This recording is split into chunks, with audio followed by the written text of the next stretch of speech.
নমস্কাৰ বন্ধুসকল, মই আজি আহি ওলালোহি জেগাটুকুৰাত এটা তিতাবৰ কি জেগা কয়?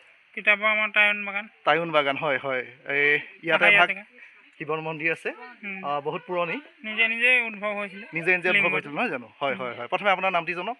মোৰ নাম শ্ৰী পুৰুষোত্তম গগৈ। হয় হয় হয় হয়, মই আহি পালোহি এই শিৱ মন্দিৰভাগ চাম বুলি।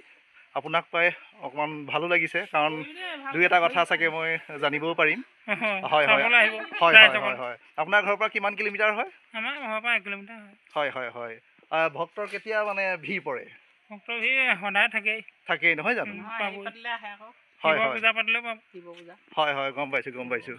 আমাৰ এই আইগৰাকীয়ে কওকচোন, এই বিষয়ে কি জানে মন্দিৰ ভাগৰ? আমি এইটো মন্দিৰত মানে বেছি আমি যোগদান নাই, হয়, কিন্তু অহা নাই, আজিহে আহিছোঁ চাওঁগৈ বুলি। গম পাইছোঁ।